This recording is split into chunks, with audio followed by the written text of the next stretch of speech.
Alrighty guys, out here getting our cardio done, a little later than normal, about I don't know, half hour or so. Instead of going at 10, I left at like 10:30, 10:40, but it is all good.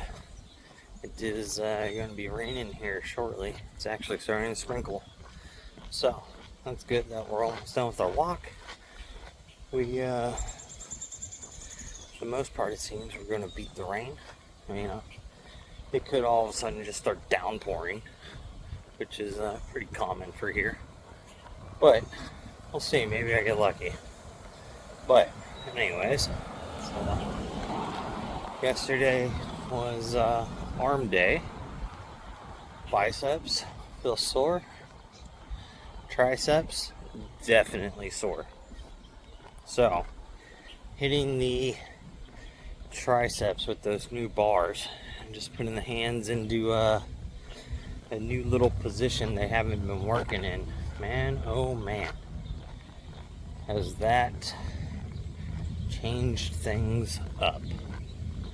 It is always nice to just make a small little modification, like not have to change the exercise, not have to really change the weight, not have to change your sets and reps, but literally just change which attachment you use. And man, it is night and day differences. Elbows, no fatigue, no soreness at all today, but triceps, obliterated. So, super excited about that. Because again, we're not trying to beat down our joints. And as the weight gets heavier, it's way, way easier to start beating on the joints. And then you end up having to drop the weight and either increase reps or amount of sets and lose some of the stimulus for having to add in junk volume. But it is what it is. And this guy here trying to back out of his driveway just about hits me. So that's what happens when you're fucking around on your phone before you start driving. But we're getting this cardio done. Sounds like dude needs a belt tensioner and a belt because it's just chirping away. But so, since yesterday was arms, on our schedule, that means today's legs. So, we're gonna go at it today. I think, I don't remember what everything's programmed at. So, I think on leg day, it's 3 sets of stuff. So, 3 sets of 8 or 10. Considering maybe changing that to 5x5s to no, I think squats are 3x6, well 3x5, and then today's supposed to be 3x6, and everything else is 3x8 to 12. So I think what we're doing there, except for calf reasons, and those are 15 to 20. So that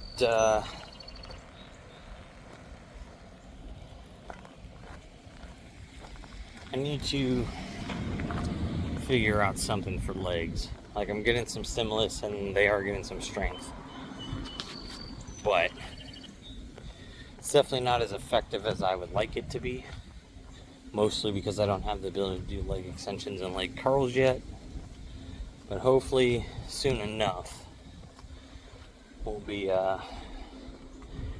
getting a new piece of equipment. So depending upon what's going on here. But anyways, we're done with our walk. It's starting to sprinkle, so I'm gonna go ahead and get on inside before it actually rains. And I'll see you all out in the gym later for leg day. Alright guys, so it's leg day. We're out here in the gym now. We just kind of relaxed for the most part today. Haven't really done much. Just edited today's YouTube video and got that thing posted. just kind of relaxed. Today's been a just unmotivated and slow day. So I started out with 95 pounds, hit that for 5 reps, went to 135, hit that for 5 reps, just get the knees kind of ready to go here. My right knee wasn't too happy after doing today's walk. It's just kind of tender for whatever reason. It happens occasionally. But I got 185 on the bar. So last week we did this for 3 sets of 5. With one of the sets I did 6 reps. So we are going to go ahead and attempt to do 6 reps for 3 sets today. And if we can, the next week we'll go ahead and move to 7 reps and so on until we can get to 10. And then we'll go ahead and at 10 reps, we will go back down to 5 reps, but we'll do it for 4 sets of 10, or 4 sets of 5, I mean, to get to 20 reps. And then we'll go ahead and we'll start working up in weight, like 5 pounds a week, until we can get a pretty heavy squat back. So my overall goal with squat would be, I'd be happy at like 275 just to be able to squat 275 for 4x5 again. It would be way cool to get back into, the 315 to 335 range is where I used to squat at. But again, we'll see what the body wants to do these days. I don't know if a 315 plus squat is something 10 years later my body's going to be excited about doing. So we will see what time holds, but we're going to work towards that goal and see where the body says that it's kind of done at. But for now, we're nowhere near a cap. At a minimum, we've got 90 pounds we're going to add back to this squat over time.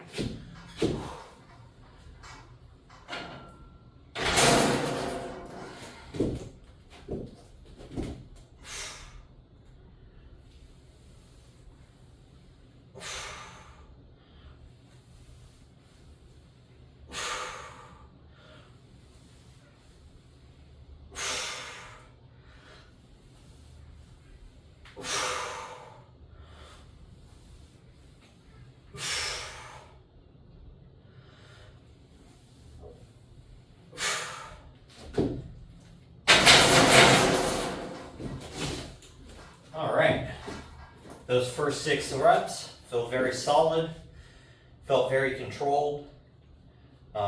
No weird pain in the knees or hips or anything from squatting.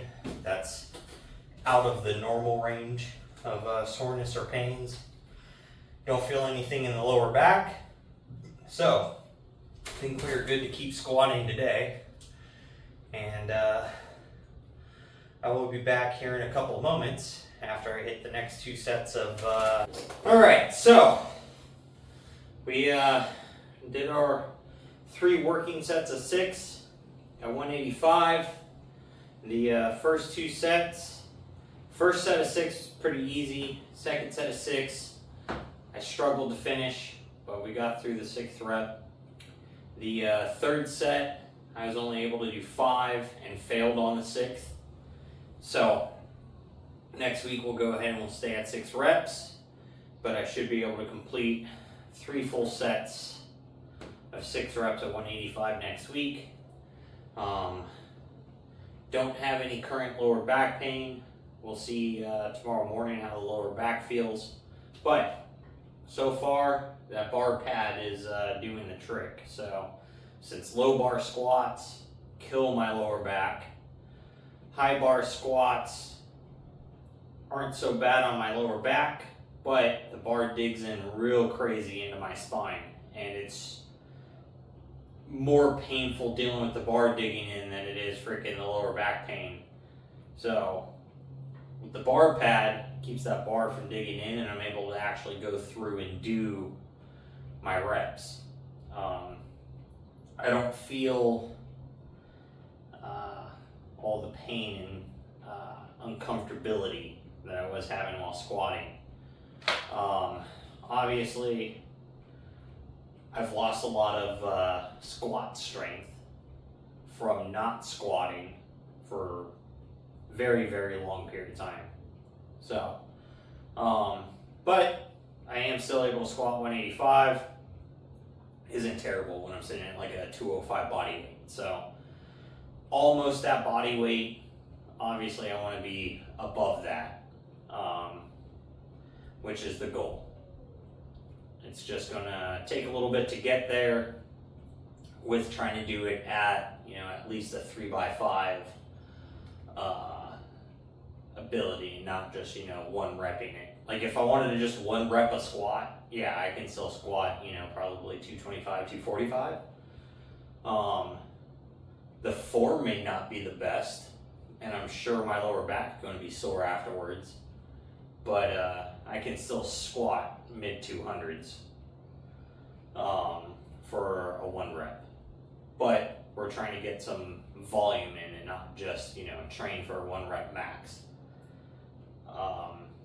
But we're going to go ahead and move into V squats. We've got 270 on here. These are for 3 sets of 8. Is what I currently have this programmed at. So we'll see how this goes ahead and feels. If it's super easy, we'll go ahead and add a 9th rep in. But my biggest concern with this is good quad focus, and along with good quad focus is getting full depth.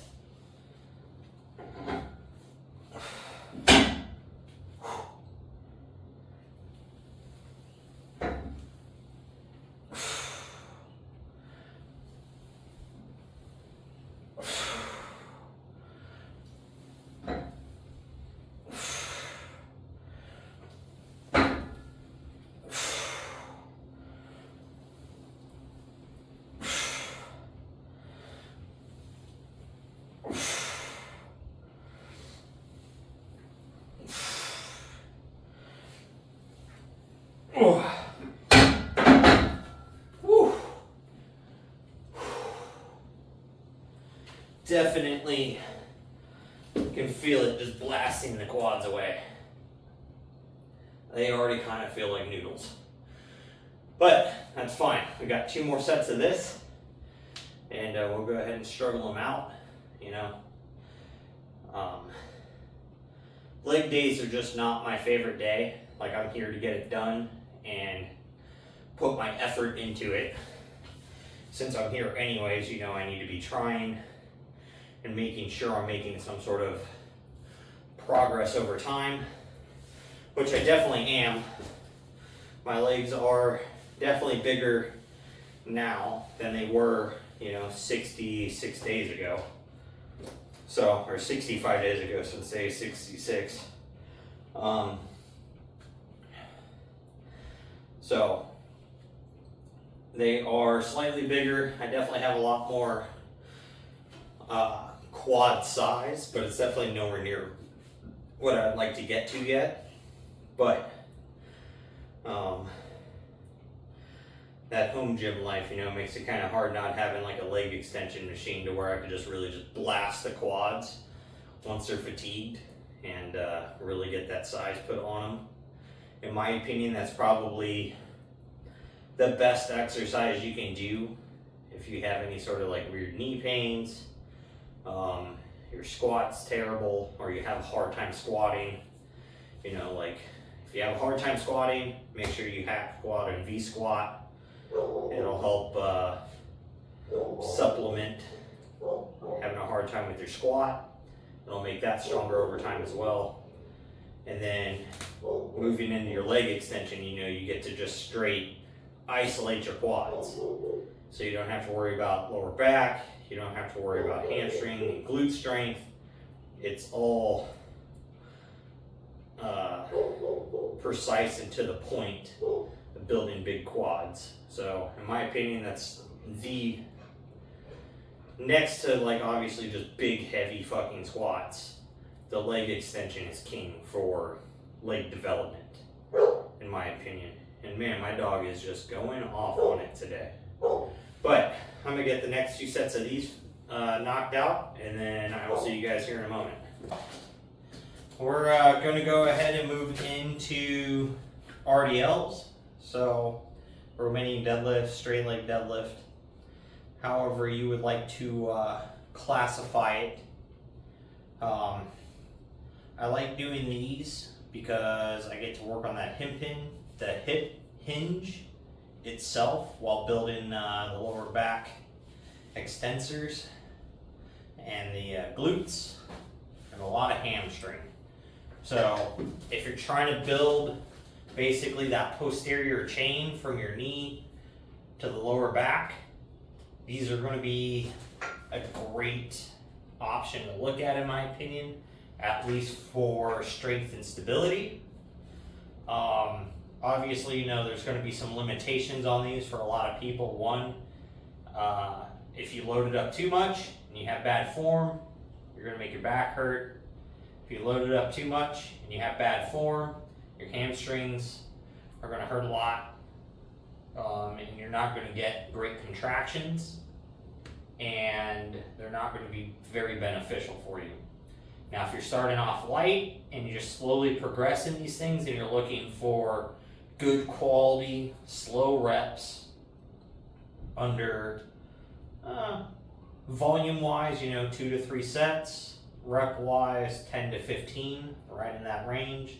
These are going to be very, very beneficial for building that lower back stability and working on building great hamstrings and some glute activation. So let's go ahead and get these things going.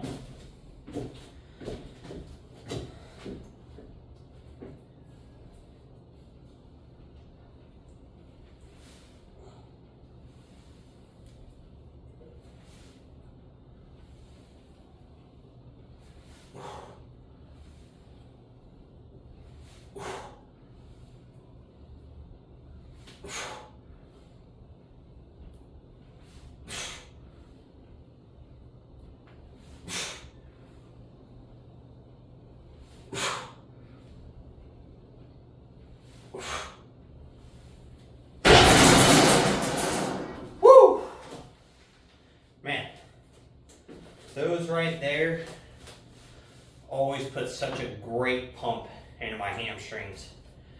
And I could definitely feel this like triangle portion down here in the lower back. You can feel that engage or just fill up with blood as it's holding you nice and stable. Because you're not looking to bend at all in your lower back. You're just looking for those muscles to contract and hold you nice and rigid and keep you supported. So it's not like a back extension where you're looking for the back to flex and roll and then straighten yourself up. That is not the point of these. If you're doing that, I definitely would recommend bringing the weight down and looking to keep yourself solid, and more or less you're trying to drive your hips backwards in this movement while your shoulders and feet are staying in the same place in alignment, and then you're just driving back forward with the hips. So if you're not feeling in your hamstrings and your glutes, probably record yourself and see what you're doing, because if you're bending the knees or you're not driving your butt backwards and you're just hinging over, you're going to feel it all in your lower back and not much in your hamstrings and glutes. So you got to make sure you have that, your hip area, like your hips are trying to drive backwards, like trying to push into an invisible wall, and then just driving back forwards, contracting the hamstrings and the glutes, and you will get a big pump from them. But I'm gonna go ahead and knock out my next 2 sets of these, and then we'll go ahead and move into hip thrusters. We're gonna go ahead and move into doing hip thrusts now. This is probably one of the best exercises you can do for glute activation itself, I think, in my opinion. I don't think there's many others that really can just hard focus into the glutes. Fortunately, they are always a little bit awkward to get set up in. And so that portion to them sucks. If you got at your gym one of those awesome belted versions of these, that is definitely a benefit. But we do not.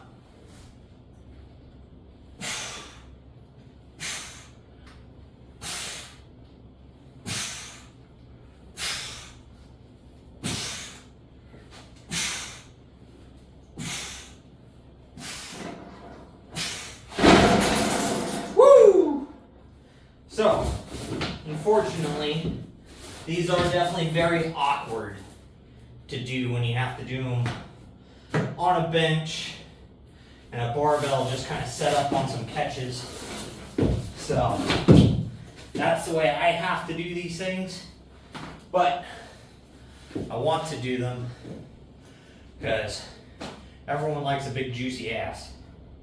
And on top of that, they also engage some of the hamstrings, and in my opinion it also helps with a lot of core stabilization because you're keeping yourself tight in order to thrust these things up. And you're also going to work a lot of your hip flexors since you're engaging that hip thrust. And I know they have a bunch of other benefits to them for performance relations.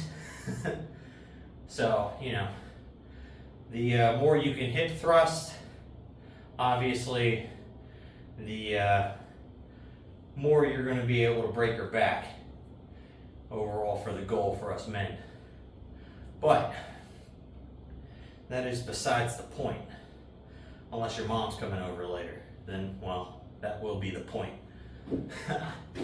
But I'm going to go ahead and knock out 2 more sets of these for another 12 reps. This is just at 225 pounds. It's not a whole bunch yet, but we're working up. We just started doing these things again 2 leg days ago when we got the pad. So 3 leg days ago because we did it one day without the pad. So we're working on getting those back up. I think the overall goal for these would be to 3 plates for sure. Maybe we'll try to get up to doing 405 and hip thrusts. That'll be a big benefit for our squat, is to get a lot of glute and hamstring activation going and drive. It'll definitely help with our deadlifts, which traditional deadlifts we've left out. The RDLs, those will definitely get quite a bit stronger. Then the limiting factor will become the lower back. And but I'm gonna go ahead and get set up to do calf raises, and we'll get those things knocked out with cable crunches. We'll do them as a superset, and we'll get on out of here. So I'll see y'all in a couple minutes.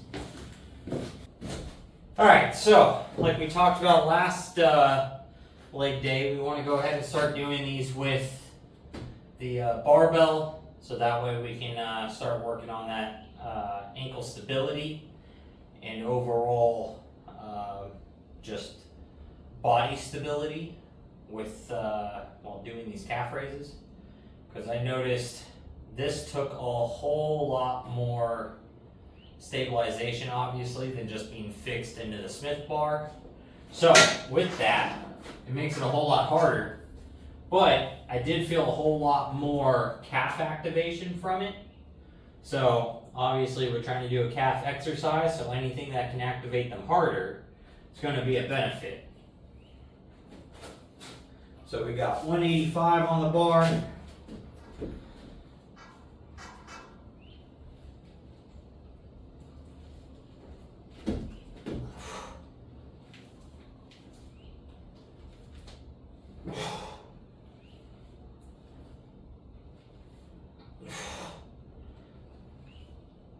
And I just realized that bench is probably in your guys' way.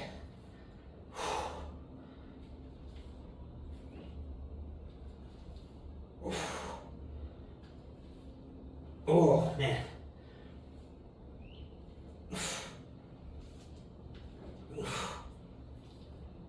Ugh.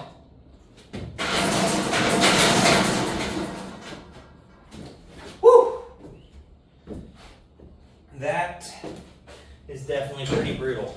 And I can tell you what, my left calf, as for free weight wise, much weaker. Which makes sense because that's also my messed up ankle. So, that does not surprise me one bit.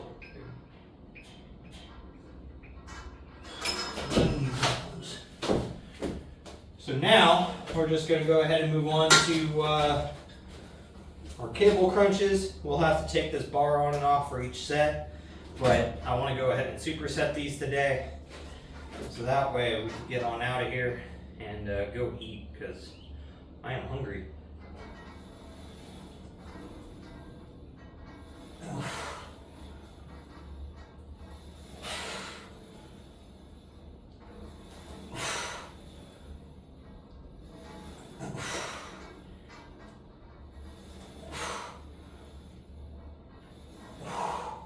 I can tell my abs are actually really sore.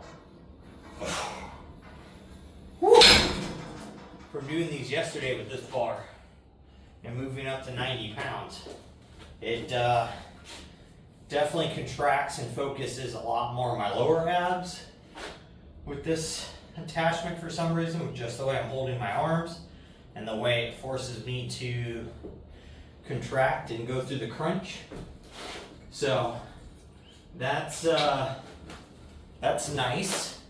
I enjoy that. My lower abs definitely needed a little more focus. Because I mean, even though I'm a little chunky, I can feel my abs. And my upper four definitely much more defined or mass-wise developed than my lower two abs are. So anything we can do to help bring those up now is going to be a benefit. So I'm sure also adding in the heavy hip thrusts is also going to help with that, because there's a lot of core engagement there for me while doing that exercise, along with hip and glute drive and the hamstrings. But I'm going to go ahead and knock out my last 2 sets of these, and I'll be out of here. So for you guys, get out there, go get your stuff done, work towards your goals, and don't be a lazy fuck.